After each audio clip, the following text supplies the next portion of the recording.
Hoxe en Atlántico TV desplazámonos ata a Casa das Artes para visitar a exposición Non Fun. E aquí estamos coa súa artista Pilar Alonso. Hola, benvida. Hola, Ana. Grazas por recibirnos. Menuda exposición tan ambiciosa. Bueno, é como unha escolma de moitos traballos que fixen e que fago, porque é como confirmar esa teoría que teño de que a creatividade non ten nin tempo nin espazo, é dicir, que as obras se expanden nas paredes e na miña cabeza. Pois é unha escolma de o 2009 que empezo coa serie da Diva ata hoxe. Entón o que fixen foi escoller pezas que están vencelladas por un discurso que está moi unido ao que é a estrutura deste edificio tamén, porque este era antes o Banco de España, non? Moita xente aínda o coñece por ese nome. Pois era un sitio pechado onde se guardaban os cartos e agora ten a intención contraria a de exhibirse. A vida dun artista tamén xoga moito con eso, non? Con agocharse ou mostrarse según o momento da creación, pero ademais hai outro punto que é quen observa. Ti exhibes e creas a túa obra según como observes. Está claro que nestas últimas épocas a ollada dunha muller está tida máis en conta, pero durante moitos anos a xente da miña xeración e de xeracións anteriores somos conscientes de como había unha única visión na que, pois, por temas de raza, de xénero, non encaixabas, non? Porque a figura da muller está moi presente en todas as pezas, non?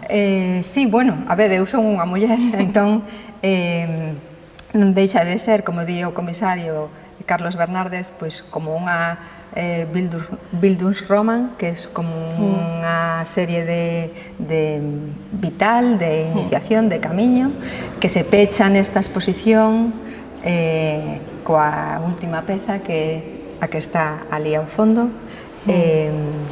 Porque, bueno, é un noche de cor, unha noche como de imaginación, fantasía, non? Sí, porque a miña vida está tinguida pola miña creatividade, polo meu mundo interior e como no perímetro son pezas nas que se agocha ou se exhibe según se ti tes esa curiosidade, pero despois hai unha identidade que é a que fai que ese mundo creativo sexa real, non? Porque aquí hai pintura, hai escultura, hai instalacións, non? Hai un pouco arte, un pouco xoga cos distintos conceptos. Sí, sempre tuve en claro que por unha parte vai o concepto e por outra os soportes que empregas. Vivimos agora un momento de moitísimos soportes porque os digitais tamén viñeron a ter cabida, non? Bueno, xa hai tempo, pero que se suman todos. De feito, a exposición ten unha peza sonora que a fixeron Kennebec, que son Mónica Denut e Iria Piñeiro, e que soa hacia fora por ese tema do que é íntimo e o que é público, coincide cunha peza que é como unha escultura que como se florecese o edificio, como se fose un capullo, un gromo, esa voz do que pasa no interior sae cara fora coas pezas delas.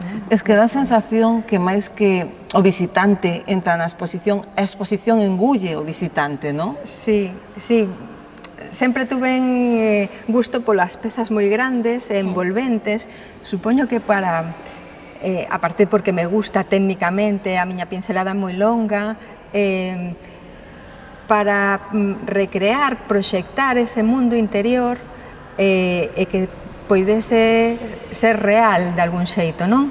Esas realidades virtuais que hai agora, non? Eses 3Ds que de súpeto cunhas gafas estás noutro sitio, eso xa existía en Roma, coas pinturas de Pompeia, xa se ve eses mundos envolventes, usou un deudora de toda esa tradición. Bueno, nestos mundos envolventes que hai, invitas ao espectador a introducirse como en pequenos pasadizos, en pequenos mundos e exposicións dentro da exposición, non? Sí, era o que te comentaba antes, esas pezas que son como cofres, como cortiñas tamén, que agochan, pero tamén invitan ao espectador, se é curioso, porque eu son moi curiosa, a asomarse a onde se fai ese mundo, non? É un pouco tamén un reflexo das relacións sociais, non? De que agora está moi de moda polas redes sociais, polos rapaces, polos móviles, que parte túa é a íntima e que parte é a pública, non? Como nos amosamos os demais e que parte non amosas. E como cambiou ese concepto tamén, non? Porque antes, o mellor, a túa cara, se a mostrabas, non era privada, pero si o eran os datos, e agora estamos xusto ao revés, non? Mostras, os datos son o que é máis público e non somos conscientes de que é algo moi íntimo, deixou de selo o mellor, ou non somos conscientes do público que estamos facendo algo que antes era tan íntimo. Vai cambiando o concepto. Reflexiono sobre eso, non? Bueno, e aquí estamos nunha estructura xa de Masia, non? Contanos de onde sae, de onde se inspira toda esta maravilla. Sí, esta peza está inspirada tamén nesa serie de agocharse e mostrarse. Lembraban a casa dos meus pais, a portada dun disco que era preciosa, porque era unha muller cun habano, que se agochaba co habano, estaba nun xardín de flores rosas. Entón, cando xa era maior, preguntei aos meus pais por ese disco, porque lembraba a portada, pero non lembraba nin de que era. A miña sorpresa foi que era Madame Butterfly, unha das miñas áreas preferidas desa ópera é un bel di vedremo, que cando ela presinte que el vai voltar e imagina que non vai ir a buscalo o barco, senón que se vai agochar para que el veña a buscala, non? E coincidía coa portada que ela se agocha detrás dun habano. Entón, a peza simula ese habano, esas pás dos habanos que se poden dar a volta. E por detrás? E por detrás é unha cortiña, porque ese xogo de agocharse, de que te busquen e de ocultar ou mostrar, se une a miña infancia na casa da miña familia materna, que había unha cortiña que era así moi exótica, parecía como africana, ou claro, eso en Arnolla pois era como entrar noutro mundo, que é un concepto que se utilizaba xa no teatro clásico. As cortiñas dos escenarios eran para eso, para sinalar onde empezaba o mundo máxico e onde empezaba o mundo real. E a min prohibíanme abrir esa cortiña, porque non debía de acceder a ese sitio, co cual o fixen peor. E si abrín as cortiñas, e a miña sorpresa foi que non había mundo máxico. Non había mundo máxico, que había entón? A ver. Pois nada, era só unha rampa de madeira que subía para o tellado, para cando habían que cambiar as tellas e todo isto, e había só unhas mazorcas de millo da colleita, non había máis. Bueno, a curiosidade da autista, non? Sí, Dende pequena. Bueno, e aquí, non sei se estas pezas están elaboradas para este espazo ou se adaptaron a él. Como fixeches? Porque realmente encaixan perfectamente. Sí, como sabedes, o Concello fai un concurso de proxectos para esta sala.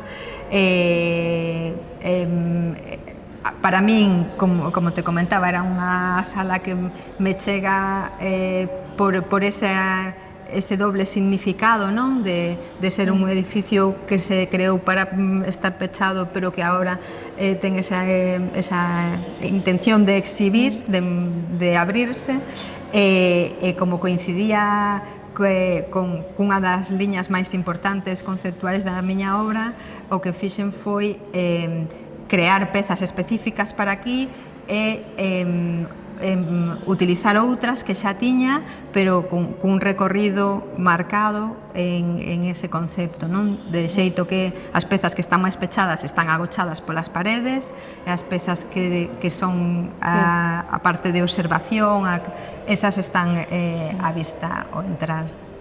Entón, que trayectoria podemos atopar aquí de Pilar Alonso? Pois desde o 2009 hasta o 2025. É emocionante, non? Expoñer na cidade de Un.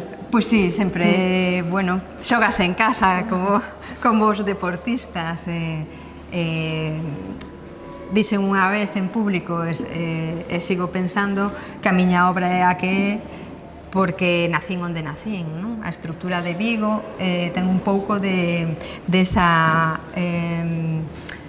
do xeito en que traballo coas pezas, non? Que a veces parece que non ten moito sentido, pero ao final é a nosa identidade, esas partes rurais que conviven coas partes máis de cidade, e que pola miña idade pois, o vivín en rúas que agora a xente o mellor non lembra, pero que era pois, bueno, Vía Norte, en sitios que agora son moi cidade, non?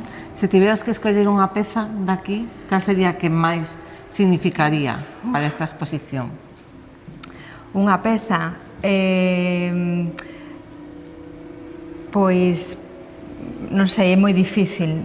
Quizás a que está aí ao fondo, que se fixo no 2010, si é moi interesante porque ese arranque, conta ese arranque da creatividade na miña infancia,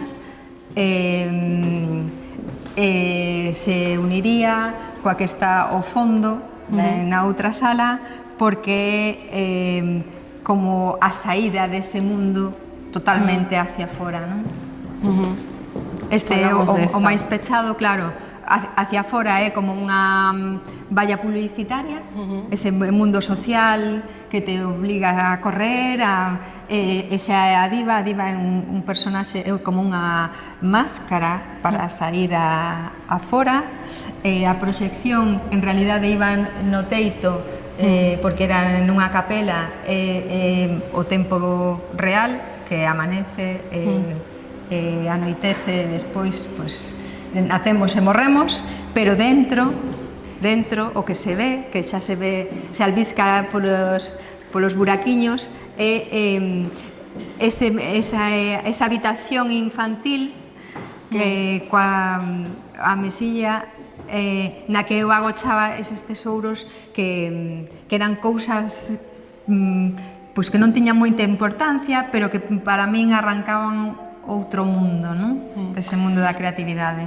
A diva, o proxecto de La Diva, que supuso para ti? La Diva, pois, foi quizás o comezo